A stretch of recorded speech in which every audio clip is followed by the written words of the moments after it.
Hello viewers, আসসালামু আলাইকুম। কেমন আছেন আপনারা সবাই? আজ আমি আপনাদের বানিয়ে দেখাবো রেস্টুরেন্ট স্টাইলে প্যান ফ্রাইড মোমো। শুন দেখে নেই আজকের এই সুস্বাদু মজাদার রেসিপি। মোমো বানানোর জন্য এখানে আমি মেজারমেন্ট কাপের 3 কাপ ময়দা নিয়েছি। দিয়ে দিচ্ছি পরিমাণ মতো লবণ আর দিয়ে দেব 1 টেবিল চামচ পরিমাণ সাদা তেল। তেলটার সাথে ময়দাটাকে ভালোভাবে মেশাতে হবে। এবার পরিমাণ মতো পানি দিয়ে আমি একটা নরম ডো তৈরি করে নেব। খুব বেশি নরমও হবে না, আবার শক্তও হবে না। এভাবে আমি ময়দাটাকে মেখে নিয়েছি। 30 মিনিটের জন্য রেস্টে রেখে দেব। এর ফাঁকে আমি পুরটা বানিয়ে নেব। এজন্য আমি 600 গ্রাম বোনলেস চিকেন নিয়েছি আর এরকম ছোট ছোট টুকরো করে কেটে নিয়েছি। এবার চিকেনটা ব্লেন্ডার দিয়ে ব্লেন্ড করে নেব। এতে দিয়ে দেব স্বাদ মতো লবণ আর দিয়ে দিচ্ছি 1 চা চামচ পরিমাণ গোলমরিচের গুঁড়া। দিয়ে দিচ্ছি 1 টেবিল চামচ পরিমাণ ডার্ক সয়া সস আর দিয়ে দেব 1 চা চামচ পরিমাণ ভিনেগার। এবার দিয়ে দিচ্ছি একদম মিহি করে কেটে রাখা পেঁয়াজ কুচি। আমি এখানে 1.5 কাপ পরিমাণ পেঁয়াজ ব্যবহার করেছি। এবার দিয়ে দিচ্ছি 1/2 কাপ পরিমাণ পেঁয়াজের পাতা। এবার দিয়ে দেব আদা বাটা। আমি এখানে 1 টেবিল চামচ পরিমাণ আদা ব্যবহার করেছি। দিয়ে দিচ্ছি 1.5 কাপ পরিমাণ রসুন বাটা আর দিয়ে দেব ধনিয়া পাতা কুচি।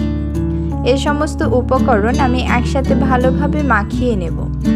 ভালোভাবে মাখানো হয়ে আসলে এটাকে 30 মিনিটের জন্য রেখে দেব। এবার রুটি বানাতে চলে যাব। চেষ্টা করবেন খুব পাতলা করে রুটি বানানোর।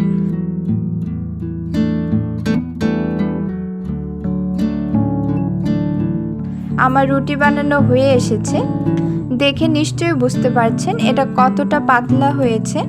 এবার এরকম একটা স্টিলের বাটি নিয়ে এভাবে গোল গোল করে কেটে নেব। এর ওপর থেকে দিয়ে দিচ্ছি পরিমাণ মতো মোমোর পুর। আমি মোমোর শেপে মুড়িয়ে নিচ্ছি। শাড়ির কুচির মতো কুচি দিয়ে নেব, খুব বেশি কুচি দেব না। বাকি পাশটা একসাথে মিলিয়ে নেব। খুব সহজ, আপনারাও খুব সহজে বানিয়ে ফেলতে পারবেন। এভাবে বাকি মোমোগুলো আমি তৈরি করে নেব। এবার মোমো স্টিম করার পাত্রে হালকা তেল দিয়ে দিচ্ছি যাতে লেগে না যায়।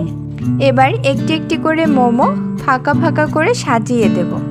মোমো ফাঁকা করে দিতে হবে, তাছাড়া ভালোভাবে ফুলতে পারবে না। এখানে দেখুন একটি পাত্রে পানি ফুটছে। এর উপর মোমের পাত্রটা চাপিয়ে দিলাম। উপর থেকে ঢাকনাটা লাগিয়ে দিলাম। 25 মিনিট পর ঢাকনাটা উঠিয়ে নিচ্ছি। আর দেখতেই পাচ্ছেন কত সুন্দর মোমো তৈরি হয়েছে। এবার একে একে মোমোগুলো আমি উঠিয়ে নেব। এবার একটি প্যানে দিয়ে দিচ্ছি 2 টেবিল চামচ পরিমাণ সাদা তেল। তেলটা হালকা গরম হয়ে আসলে স্টিম করা মোমোগুলো দিয়ে দেব। মিডিয়াম আঁচে আমি মোমোগুলো প্যান ফ্রাই করে নেব। হালকা গোল্ডেন কালার হওয়া পর্যন্ত মোমোগুলো ফ্রাই করে নিতে হবে।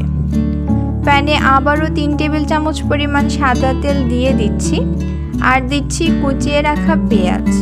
1/2 কাপ পরিমাণ পেঁয়াজ কুচি এখানে আমি ব্যবহার করেছি। এই পেঁয়াজটা 2 থেকে 3 মিনিটের মতো ভেজে নিতে হবে। খুব বেশি ভেজে নেওয়ার দরকার নেই। একটু কালার চেঞ্জ হয়ে আসলেই এর মাঝে দিয়ে দেব 2 টেবিল চামচ পরিমাণ রসুন। আরও 2 মিনিটের মতো ভেজে নেব। এবার দিয়ে দেব কুচিয়ে রাখা ক্যাপসিকাম। এখানে আমি 1/3 কাপ ক্যাপসিকাম ব্যবহার করেছি। ক্যাপসিকাম দিয়েও 3 মিনিটের মতো আমি ভেজে নেব। খুব বেশি ভাজা যাবে না, যাতে এর মাঝে একটা ক্রাঞ্চি ভাব থাকে তা আমাদের খেয়াল রাখতে হবে। খুব সামান্য পরিমাণ পেঁয়াজের পাতা কুচি আমি দিয়ে দিচ্ছি। আরও 1 মিনিটের মতো ভেজে নেব। এবার দিয়ে দেব অল্প পরিমাণ লবণ। দিয়ে দিচ্ছি 4 টেবিল চামচ পরিমাণ টমেটো কেচাপ আর 3 টেবিল চামচ পরিমাণ শেজওয়ান সস। 1 টেবিল চামচ পরিমাণ সয়া সস আর চিনি দিয়ে দিচ্ছি 1 চা চামচ পরিমাণ। এবার সমস্ত উপকরণ একসাথে ভালোভাবে মিশিয়ে নেব। 2 মিনিটের মতো নেড়ে চেড়ে নিয়ে ফ্রাই করে রাখা মোমোগুলো এতে দিয়ে দেব। মোমো খুব ভালোভাবে সসের সাথে মিশিয়ে নেব। আমার মেশানো হয়ে এসেছে আর এর সাথে আমাদের প্যান ফ্রাইড মোমো তৈরি হয়ে গিয়েছে। আশা করছি আমার আজকের রেসিপিটি আপনাদের ভালো লেগেছে। আর ভালো লাগলে অবশ্যই আমার চ্যানেলটি সাবস্ক্রাইব করে পাশের বেল বাটনটি অন করে দেবেন। এতক্ষণ আমাদের সাথে থাকার জন্য আপনাদের সবাইকে ধন্যবাদ।